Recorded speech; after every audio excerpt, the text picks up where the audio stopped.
Nood nito, sana po matulungan niyo po kami para maagarang maoperahan ng anak ko.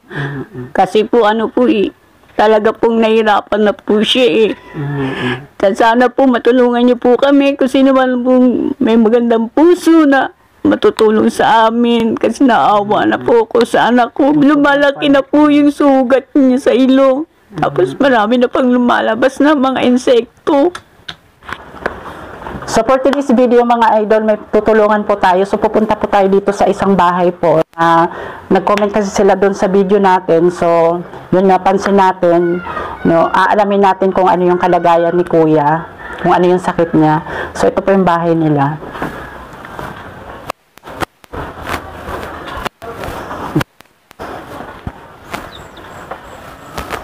Good afternoon po. Nagitong ka na. Hello. Ano po pangalan nyo, Nay? Nancy po. Ilan taon na po kayo? 53 po. 53. Ano po sakit ni kuya? Tumor po. Tumor. Ilan taon na siya? 25. So, ilan taon niya na pong dinadala yung ganyan sakit? Since birth po. Kaso nga lang po, nung lumaki na po siya, doon po nag-trending yung mga ugat-ugat niya, kaya nag-spat na po yung mga niya. Tapos bigla pag meron na po nakita po kasing bukol dun sa ugat na nag-ugnay dun sa niya. Yun po yung nagkukos ng pagdurugo ng ilong niya. Nagkaroon na po ng nagkaroon na po ng sugat. Tapos yung sugat po lumalaki na po. Marami na po akong nalapitan na na mga puro lang po waiting. Inabot na po kami ang 5 buwan dito na nakatenga. Wala pa rin pong tawag. Saan po kayo lumapit na ma'am? Sa na po ako, nagpasa na po ako sa Senado. Doon po sa asawa ni Tulpo. Kaso puro po waiting pa po So ako pala si Marlon, so tumutulong din ako sa mga kagaya ni kuya po.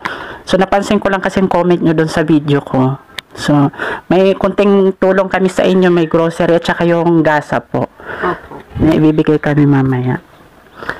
So, hindi na po siya nag-aaral. Hindi na po nag-aaral kasi lagi po kasi siyang binubuli.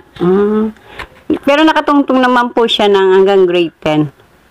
Kaso na-stop po yun kasi sobra na pong dami kasi na nagbubuling sa kanya. Since nung bata pa siya nag-elementary hanggang sa nag-high school na siya, lagi po siyang binubuli. Ngayon, siguro, na po siya kasi, siyempre, binata na po yun, tapos lagi siyang binubuli. Na-stop po siya nung second quarter ng grade 10 niya. Grade 10. Ano po trabaho niyo pala? Nagbabalat lang po ako ng bawang. Tapos minsan, nagtitinda-tinda ng mga merienda. Yun, hindi pa po sapat Magkano po kinikita niyo sa pagbabalat ng bawang? Sa isang sako, 70, minsan 80 pag swertihin. Inabot ng 80. Kinikilo. Sa isang araw, nakakaisang sako lang din kayo? Minsan, 2. Pag dalawa, nakakadalawang sako kami. Yun yung karamihang hanap buhay dito sa Sunshine, mga idol. Si tatay po, anong trabaho? Contraction po, sideline, sa tabi-tabi dyan, sa loob ng Sunshine, minsan sa labas. Kumikita po siya, minsan 400 a day. Ang niya. Ngayon po, wala po kasi siyang kita ngayon kasi na-stop po kasi yung work niya. Sa LGU po, lumapit na po ba kayo doon? Sa City Hall, ganyan? Lumapit na po kami pero lang po, binibigay sa amin dun sa LGU dyan sa Sunshine. Yung PT cash lang, hindi po enough yun para ibili ng gas o ng gamot ng alaga ko kasi every minute, every seconds, pwede siya magdugo. Tapos yung gasa na nabibili ko po sa kanya, mga 30 pieces, minsan 50 pieces, pag tsambahin kang nagdugo ang ilong niya, 50 pieces ang nagagamit niya. Sa isang araw? Opo. Minsan po, twice po yung nagdudugo ang ilong niya. Pag anhin pa, yung sobrang dami po ng, minsan sobrang dami ng dugo na lumalabas sa kanya. Minsan 3 beses, 2 beses nagdudugo yan. Hindi po masabi kung kailan dudugo ang ilong ng anak ko. Mapayat na rin si kuya. Paano siya kumakain? Nakakakain pa naman siya ng maayos. Kumakain siya pero sinusubukan ko na lang po eh. Hindi na po siya kumakain na mag-isa. Kasi hindi na po niya makita yung minsan po lalabo na yung mata niya. Naapektuhan na rin yung mata. Kaya nga ganyan, sinusubukan ko na lang siya. Tapos minsan yan. Tapos pag yung hindi na po mainit, yun, ipinapasyal-pasyal ko dyan sa labas. Sa labas. So, nag-iisang anak nyo lang po ba si Hindi kuya? po. Siya po yung bunso ko. Pang-5 po siya. Nasaan po yung mga kapatid niya? Yung dalawa po may asawa na nasa Parañaque. Tapos yung dalawa po, yung isa po nandito yung may asawa na rin. Tapos yung isa nagtatrabaho po sa Manggahan. Sa yung sa buwan-buwan po ba kayo may nakukuha sa LGU po na tulong kay... Wala po. Wala talaga. Wala po. Kasi lumapit po ako dyan sa, dyan sa munisipyo. Marami po silang hinahanap eh. Minsan mali po yung mayroon silang maraming hinahanap. Tapos ang nakukuha ko lang po talaga sa totoo lang, lang po, PT cash lang po, 700. 700 a month or depende pa? Depende po, mga after 6 months pa, ganun. Ang tagal na yun. Kaya, naghahanap pa po ako ng minsan, kung pwede ko nga lang yan ipamalimos, lilimos ko yan, sir, para lang makaano siya ng gamot at gasa.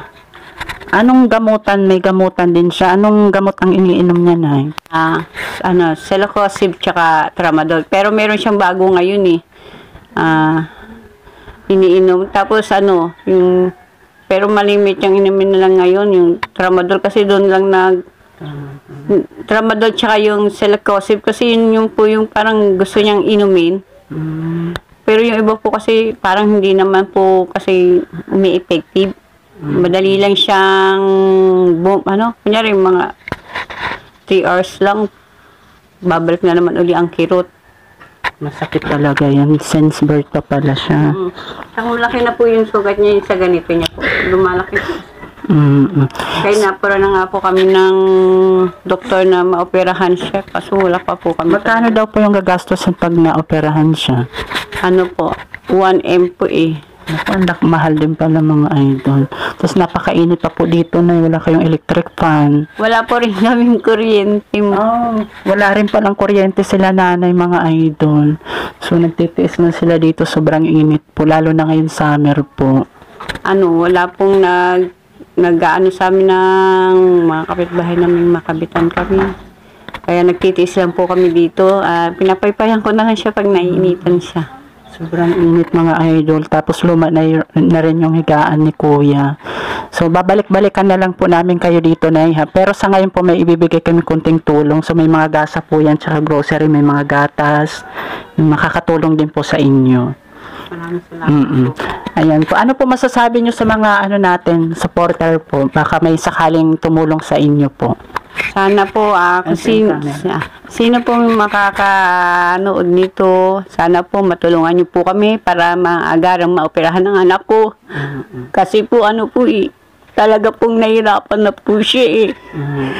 Sana po matulungan niyo po kami kung sino man po may magandang puso na matutulong sa amin kasi naawa na po ako sa anak ko. Lumalaki na po yung sugat niya sa ilong. Tapos marami na pang lumalabas na mga insekto.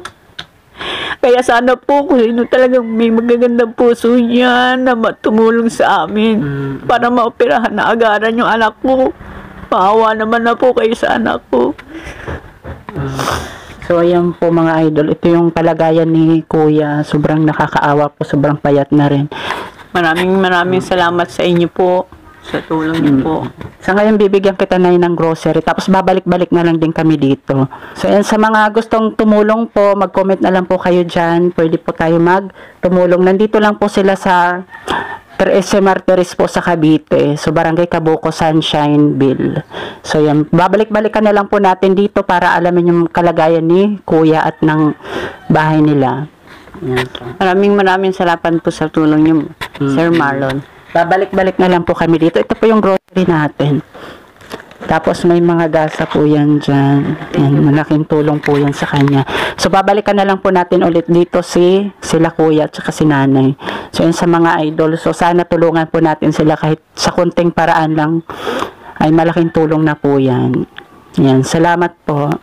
Wala na po kayong sasabihin na. Ano po, thank you po sa inyong lahat. Salamat po. Ayan.